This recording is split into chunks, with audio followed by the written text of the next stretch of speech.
Welcome students. तो आपका स्वागत है मेरे यूट्यूब चैनल अहमद क्लासेस पर।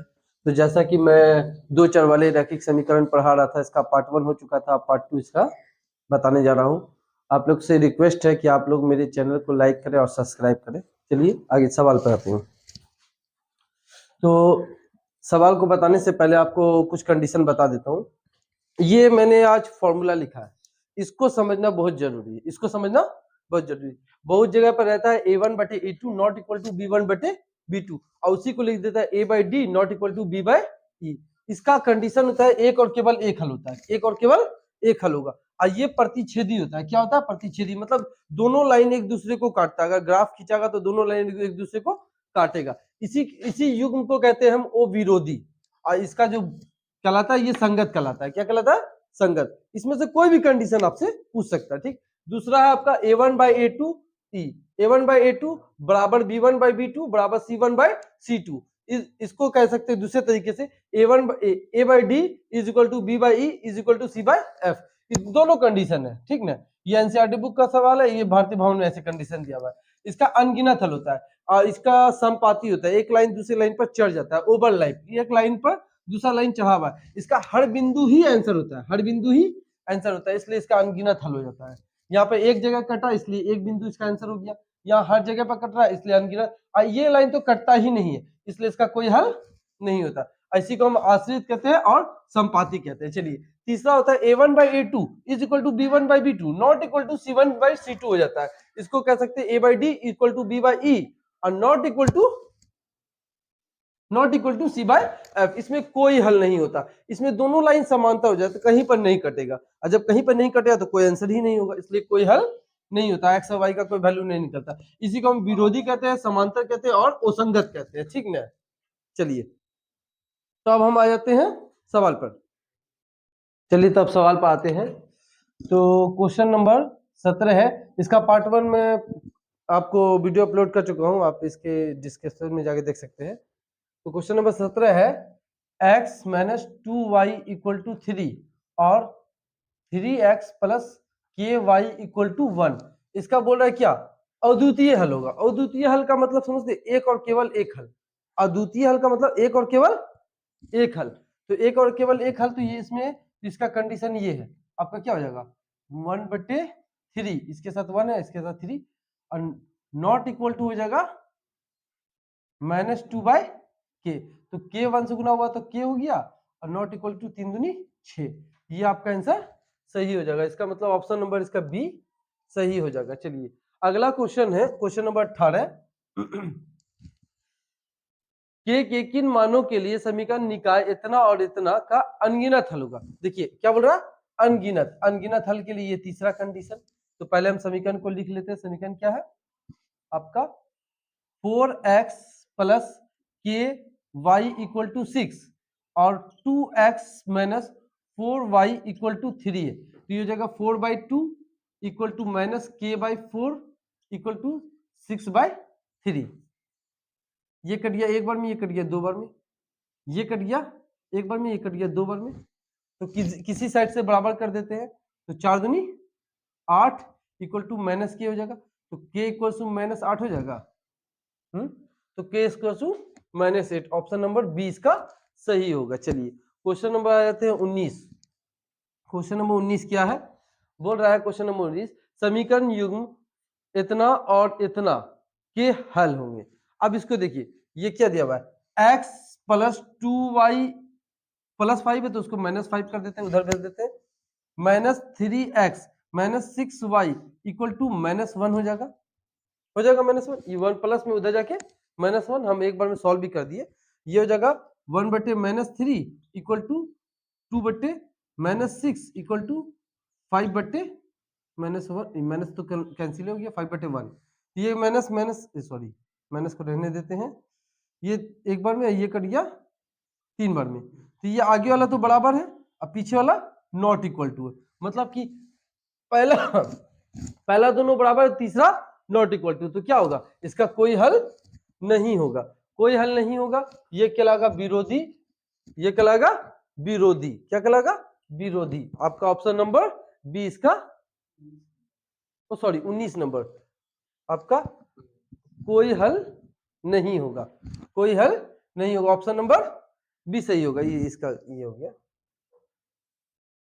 आपका। चलिए 19 के बाद क्वेश्चन नंबर 20 देखते हैं क्या है।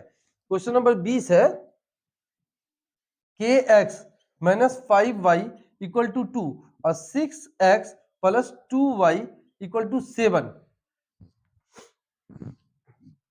का कोई हल ना हो, कोई हल ना हो। ऑप्शन नंबर आपका आपका कंडीशन तीसरा यूज होगा। ये पहला कंडीशन होता है, ये दूसरा, ये तीसरा कंडीशन है। तो तीसरा कंडीशन हो जाएगा इसका कोई हल ना हो, कोई हल ना हो। तो हो जाएगा आपका k बटा 6 इज इक्वल टू माइनस 5 बटा 2 नॉट इक्वल टू 2/7। तो ये दोनों तो इक्वल टू करना है, तो k इक्वल टू हो जाएगा माइनस 5 इंटू 6/2, 2 से कट गया 3 बार में, तो k इक्वल टू हो जाएगा -15। k इक्वल टू हो जाएगा -15। ऑप्शन नंबर डी इसका सही हो जाएगा। समझ में आया आपका? ये जो कंडीशन बोला क्या, कोई हल नहीं होगा, कोई हल नहीं होगा, तो ये वाला कंडीशन फॉलो हुआ, ये वाला कंडीशन फॉलो हुआ, तो पहला दोनों बराबर होगा, दूसरा लास्ट वाला बराबर नहीं होगा। लास्ट वाले को उठाना ही नहीं, हमको के का वैल्यू निकालना था, इससे बराबर करके के का वैल्यू निकाल दिए। ठीक, अब इसको थोड़ा हम क्लीन कर देते हैं, उसके बाद हम आगे चलेंगे। क्वेश्चन नंबर आपका 20 तक हो गया है।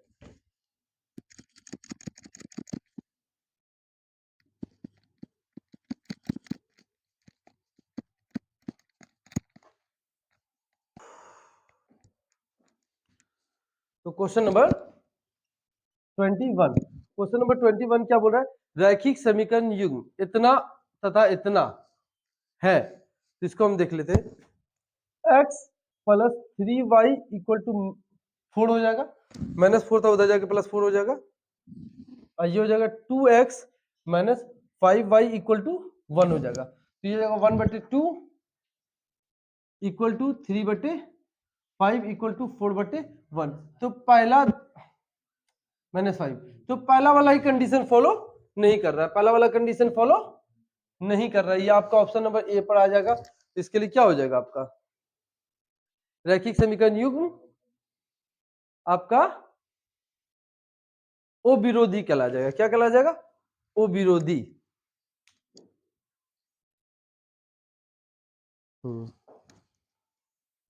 चलिए अगला क्वेश्चन देख रहे हैं, क्वेश्चन नंबर 22। क्वेश्चन नंबर 22 में के किन मानों के लिए रैखिक समीकरण युग्म इतना और इतना का एकमात्र हल x और y का मान दिया हुआ है। x बराबर -1 और y x बराबर 1 और y बराबर -1। तो ये x बराबर 1 और y बराबर -1 पुट कर देते हैं हम, किसी एक में भी इसमें पुट कर देते हैं। ये आपका जो k का मान निकालना था, 2k x plus 7y minus 5 is equal to 0 था। तो x का मान क्या बोल रहा है 1, तो 1 पुट करेंगे तो 2k रह जाएगा, 1 से गुना होगा तो 2k, अब प्लस आपका y का मान -1 है, तो -7 हो जाएगा। 7 इंटू -1 -5 इज इक्वल टू 0। तो 2k -7 -5 इज इक्वल टू 0। तो 2k 7 5 -12 इज इक्वल टू 0। तो 2k इक्वल टू 12 हो जाएगा, 2 से 2 कट गया, k equal to 6, k equal to 6 हो जाएगा आपका, k equal to 6।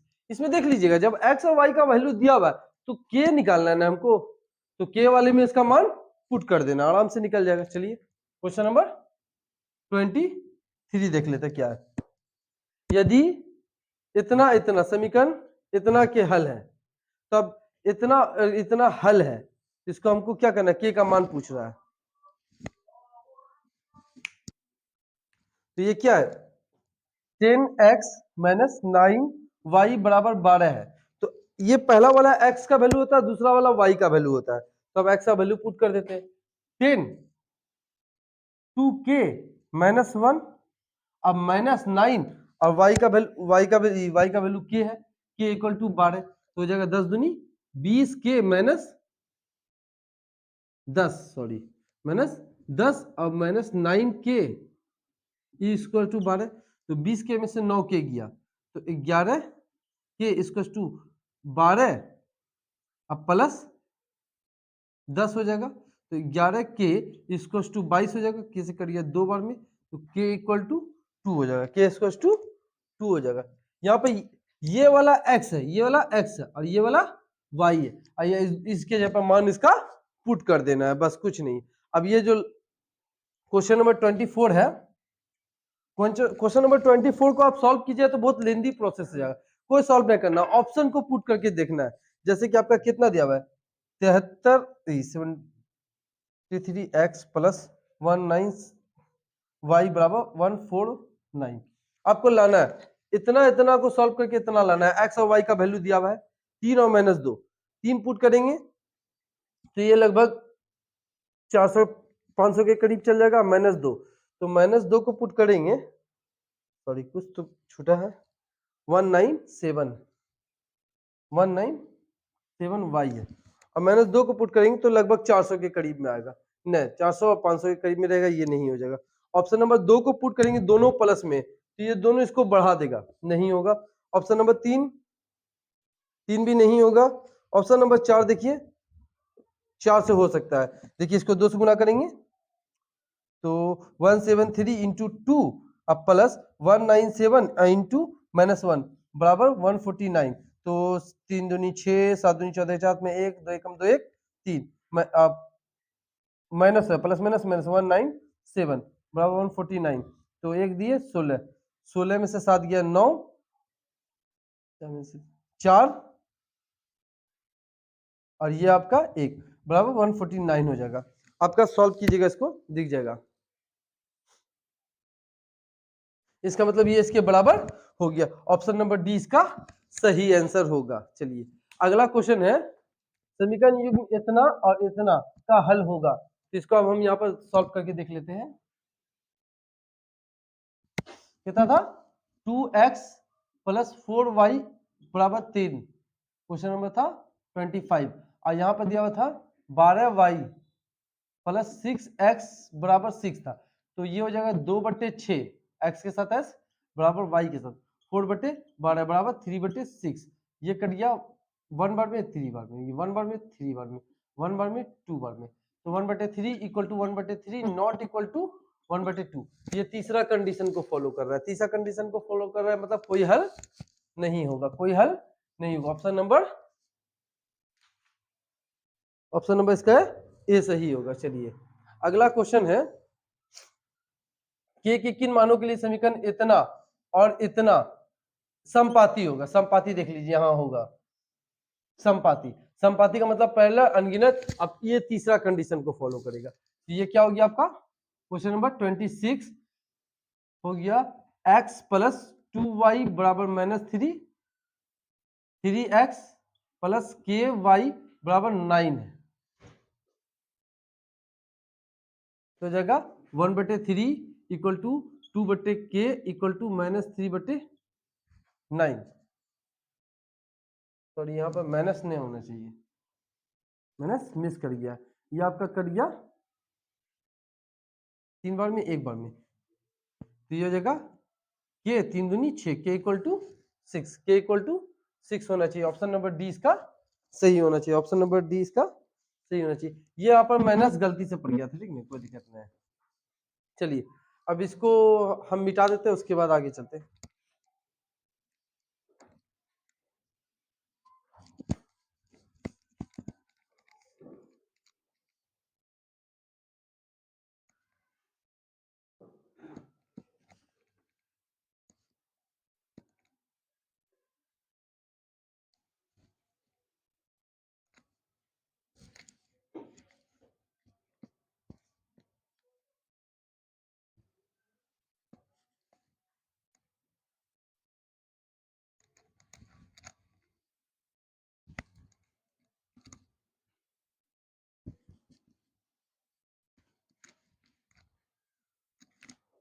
Question number 26 तक हो गया था, क्वेश्चन नंबर 27, क्वेश्चन नंबर 27 है, ये 3 कंडीशन दिया हुआ है तो ये 3 कंडीशन किस में आ रहा है आप देख लीजिए, ये तीनों कंडीशन आपका ऑप्शन नंबर बी में आ रहा है, इसका अनगिनत हल होगा। क्या होगा, अनगिनत हल होगा, इसका फॉर्मूला ही है अनगिनत हल होगा, ऑप्शन नंबर 3 सही हो जाएगा। चलिए क्वेश्चन नंबर 28 बोल रहा है कि किन मानों के लिए समीकरण इतना और इतना का अद्वितीय हल होगा। अद्वितीय हल होगा मतलब एक और केवल एक हल होगा, एक और केवल एक हल होगा।